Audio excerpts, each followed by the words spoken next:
Welcome to the Corporate Governance Program. I'm Amir Qureshi. Thank you for joining us. A quick reminder that this program is brought to you in association with the International Finance Corporation, or the IFC.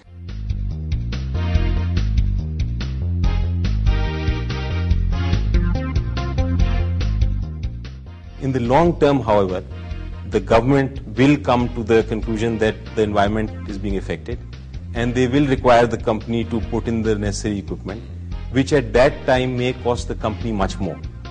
In addition, there could be environmental claims against the company.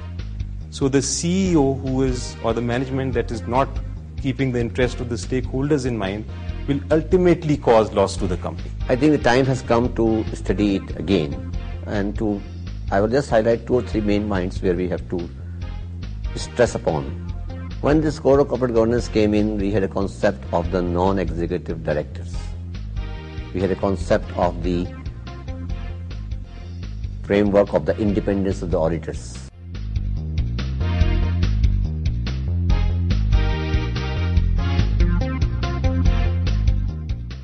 Now, let me introduce our special guest for this program. First of all, Mr. Ali Zafar, partner of Mandiwala & Zafar, one of Pakistan's leading law firms. Thank you for being on the program. You're welcome. And next to you is Mr. Shahbaz Zaidi, the president of South Asian Federation of Accountants. You're also a director of Pakistan Institute of Corporate Governance, and you've been ex-chairman of Pakistan Institute of Chartered Accountants. Thank you for being on the program. Let's start the conversation or the discussion with respect to a slightly unusual slant to corporate governance. We've talked about everything so far, about minority rights, about the Code of Corporate Governance, but I'm interested in asking you about the ethical aspects of corporate governance. How do business ethics fit into a corporate governance system? Corporate governance is really a culture. It's not just a set of rules, legal principles.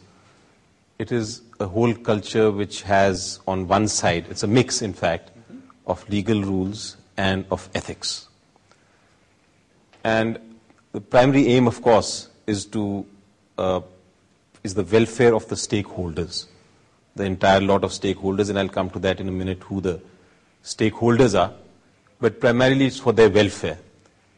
And in terms of welfare, what is important is, an equally important part is ethics, that the entire corporate structure needs to incorporate within the system. The aim is to prevent frauds, of course, and we've seen examples of Enron, we've seen examples of WorldCom. And then you've had the likes of the Crescent Investment Bank in Pakistan as well. And in Pakistan also we've seen that. So the aim is to stop fraud, and that's the aim of the rules. But the long-term aim of all corporate governance is that there should be an ethical principle of ethics, of corporate ethics, just like you have in the medical profession, just like you have in the legal profession.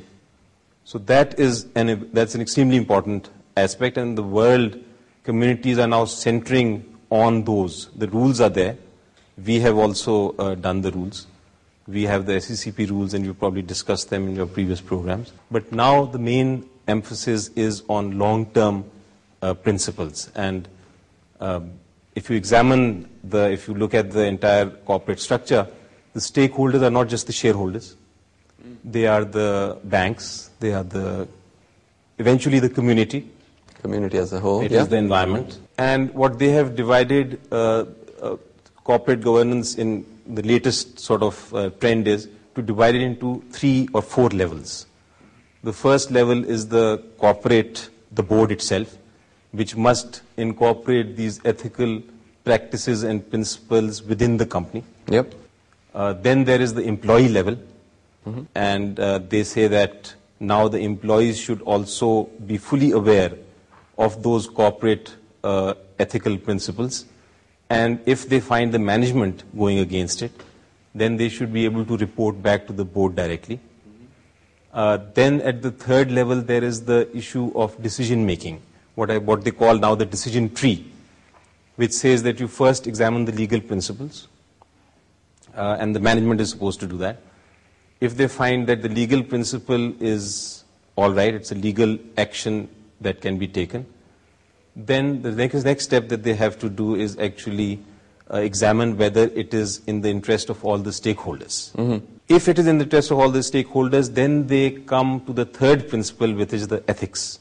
And they say, would my ethic would my sense of right and wrong in this case, would that be applicable, and if it is acceptable to me, then only that action will be taken. Mr. Shahbaz Zaidi, we are talking about business ethics and so on, but before and linked to all of that is the Code of Corporate Governance in Pakistan that's been in place for quite some time. Do you think that it's about time the code was reviewed and updated? Yes, actually, if you go back to the history of this code, actually it is the continuation of what happened in UK, where the Cadbury report and the Greenbury report, and then this Code of Corporate Governance came into existence in Pakistan. Actually, it has been there for a long time. I think the time has come to study it again, and I will just highlight 2 or 3 main points where we have to stress upon. When this Code of Corporate Governance came in, we had a concept of the non-executive directors.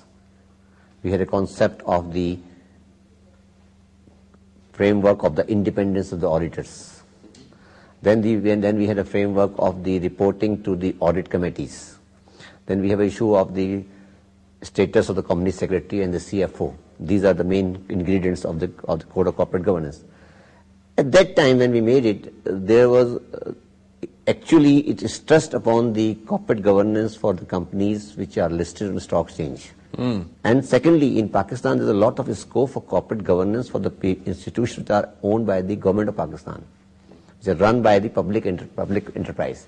So what in the Institute of Chartered Accountants of Pakistan and Pakistan Institute of Corporate Governance, we are trying to say that the time has come to rewrite or to redesign the Code of Corporate Governance and to dovetail it with Pakistan's specific requirement, taking the principles from there. Taking the principles from there, which are universal principles, there is no dispute on that principles, and then dovetail it with the Pakistan economic requirements. If you look at the size of the economy of the Pakistan as a whole and the people who are on the stock exchange, it will not be that much. But as Zafar Sahib rightly said, the stakeholder interest is too much. Public interest, employees' interest, bankers' interest, and the country as a large citizens' interest is too much on those companies. So those companies should also be taught to have a corporate governance. So in the Pakistan Institute of Corporate Governance, the key point then is that the current code is only applying to listed companies. Yes. It excludes SMEs, which represent a significant part of Pakistan's economy. Then, of course, there are the government or semi-government organizations. When we exclude someone, we call it SME. But in Pakistan, very large businesses are not SME. They are very large, but they are not listed. You know, when we bracket them as SME, we consider they are small and medium, but they are not small and medium. They are very big. They're large businesses, but just very large businesses. If you look at the exporters, they're very large exporters, very, very big exporters who are not a stock exchange. Yes, and consequently the code does not apply. And just to add on this, that the emphasis when this code came in, we had a wave from across the Atlantic, and that wave was that the stakeholders are the shareholders. Yes. And that wave was to protect the minority shareholders' interest in the mind. Can I just stop you there because we need to take a short commercial break? We'll be back with more of the Corporate Governance Program, so don't go away.